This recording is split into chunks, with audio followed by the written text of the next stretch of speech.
9, 8, 7, 6, 5, 4, 3, 2, 1, 0. Start. Assalamualaikum warahmatullahi wabarakatuh. Kami dari kelompok 6 izin memperkenalkan diri dari yang sebelah kanan. Perkenalkan, nama saya Windy Dasari dengan NPM 2211009.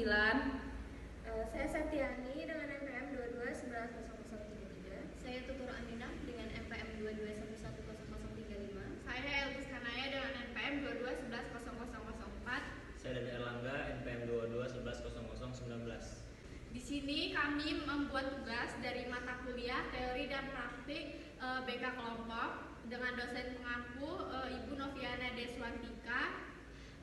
Di sini kami membuat tugas yang berjudul mengembangkan empati. Bisa disaksikan videonya. Assalamualaikum warahmatullahi wabarakatuh. Waalaikumsalam warahmatullahi wabarakatuh. Apa kabar adik-adik? Baik. Alhamdulillah. Baik, saya di sini akan melakukan studi kelompok dengan tema empati. Baik, sebelum kegiatan dimulai, ada baiknya kita berdoa. Yang akan dipimpin oleh Daniel. Silakan Daniel. Baik teman-teman, sebelum mulai kegiatan pada hari ini, alangkah baik kita membaca doa sesuai agama dan kepercayaan masing-masing. Berdoa dimulai.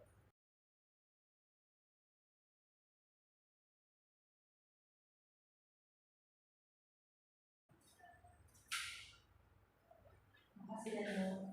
Oke, baik, setelah ini saya akan bertanya kepada adik-adik, apakah adik-adik ada yang tahu artinya empati?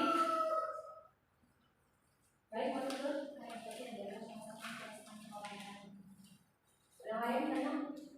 Empati adalah menunjukkan rasa sikap peduli terhadap Oke. Sebelum konseling ini berlanjut, saya akan bertanya apakah adik-adik siap? Siap. Oke. Saya akan menjelaskan sedikit apa itu empati. Empati adalah sikap merasakan apa yang kita rasakan kepada orang lain. Misalkan nih contohnya kayak teman-teman ada yang masuk rumah sakit atau ada yang sakit, pasti kan kita mempunyai rasa empati untuk menjenguk, membantu. Ada juga sikap empati yang lain, misalkan contohnya itu ketika teman-teman ada kesusahan di dalam kelas, pasti kita sama teman-teman membantunya. Misalkan teman-teman susah untuk belajar, apa salahnya jika kalian bisa untuk membantu. Oke, baik, di sini saya akan melakukan praktek dan membagi kelompok. Akan saya bagi dua kelompok. Baik teman-teman, saya di sini akan menceritakan sebuah cerita. Jadi di sini ada cerita 5 orang sahabat. Nah, sahabat itu kecelakaan pada suatu hari. Sahabat itu kecelakaan dan masuk rumah sakit. Dan di keempat sahabatnya ini masing-masing ada keperluan tersendiri sehingga dia dapat menjenguk temannya yang kecelakaan. Belum sempat menjenguk, temannya kecelakaan itu sudah meninggal. Dan sampai akhirnya teman itu belum ada menjenguk sampai dia meninggal itu, keempat sahabatnya itu. Jadi saya di sini akan memberi 25 menit untuk teman-teman merasakan apa yang dirasakan oleh teman-temannya yang belum sempat menjenguk. Jadi kalian ini merasakan apa yang dirasakan loh. Misalnya gimana sih ketika pribadi mereka masing-masing keempat ini belum sempat menjenguk teman yang sudah kecelakaan itu, gimana perasaannya, dan kalian merasakan apa yang korban rasakan sebelum meninggal ketika temannya tidak ada menjenguk. Oke, saya beri waktu 5 menit.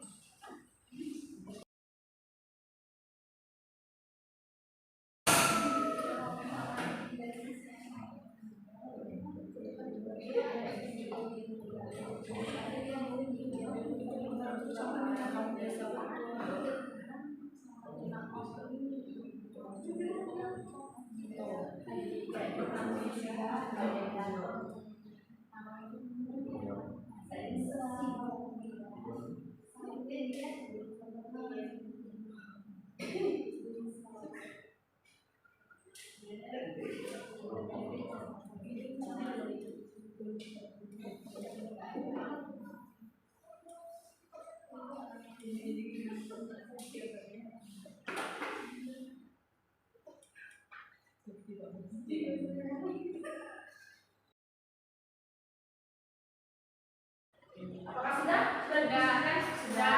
Oke. Saya akan menanyakan ke kelompok dua dulu ya. Ya. Kelompok dua bagaimana? Empati kalian ketika kalian berada di posisi temannya dan berada di posisi teman yang tidak belum sebelumnya. Saya mau menjelaskan yang meninggal ini ya Bu. Sebelum dia meninggal ini kan pasti dia merasa dia kan punya 4 teman nih, gitu kan. Terus dia lagi mengalami musibah. Terus kalau saya di posisi dia pasti saya ngerasa sedih ya Bu, karena di posisi saya lagi kena musibah, teman-teman saya nggak ada yang julukin saya gitu Bu.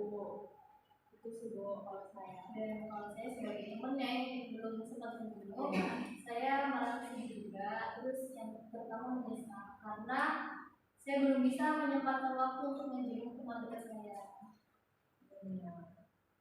Karena kalau sibuk-sibuknya kita, seharusnya kita tuh bisa gitu meluangkan waktu untuk jenguk teman kita. Apalagi kita bersahabatan udah lima orang gitu kan, udah deket. Jadi seharusnya sesibuk-sibuknya kita meluangkan waktu untuk menjenguk. Akhirnya setelah tahu kejadian ini karena temennya udah meninggal, jadi misal Baik, coba dulu untuk kelompok satu. Jadi saya bakal menjelasin ya perasaan saya sebagai temannya yang belum sempat menjenguk. Pasti perasaannya menyesal, sedih, benar-benar terpukul karena tidak sempat untuk menjenguknya. Bahkan sebenarnya masih ada waktu bisa menjenguknya buat melihat keadaan gimana, menyesal, sedih, terus merasa bersalah dengan keluarganya dan temannya juga. Oke, bagaimana posisi kamu ketika berada di posisi teman yang kecelakaan itu? ya pasti saya posisi di situ. Terus punya pemikiran kok teman-teman saya ini nggak ada yang jenguk saya gitu. Apa mereka ini lupa atau gimana sih? Baik, sudah cukup ya. Kita selesaikan tadi teman-teman. Cukup untuk membuktikan bahwa teman-teman ini memiliki empati yang besar dengan cerita yang saya ceritakan itu. Oke, baik, sudah cukup baik teman-teman menjelaskan apa yang dirasakan dengan cerita saya tadi. Apakah di sini teman-teman ada yang ingin bercerita? Saya Bu, Silakan. ya jadi kan saya ini pacaran Bu, udah dalam 5 tahun dari saya SMP, nanti saya kemarin ini kuliah Bu. Nah terus itu ternyata salah satu keluarga saya ini nggak setuju Bu, padahal kan saya udah menjalin hubungannya udah cukup lama ya Bu, 5 tahun itu. Cuma nggak disetujui karena katanya dia nggak baik, padahal menurut saya dia baik Bu, karena kan 5 tahun kan cukup lama ya Bu buat kenal dia. Tapi katanya karena dia nggak baik, jadi saya harus benar-benar putus kemarin itu Bu. Jadi saya ngerasa kayak sangat sedih gitu loh Bu, kenapa baru sekarang gitu ada rezekinya gitu, pas hubungan saya udah terlanjur lama gitu Bu. Oke. Saya mau bertanya Pak Irfan, untuk hal itu Menurut saya juga masih sedih Bu, karena sudah bersama-sama sejak dari SMP, walaupun sudah 5 tahun ya, kemudian ketika ini serius, kedua orang tuanya tidak setuju.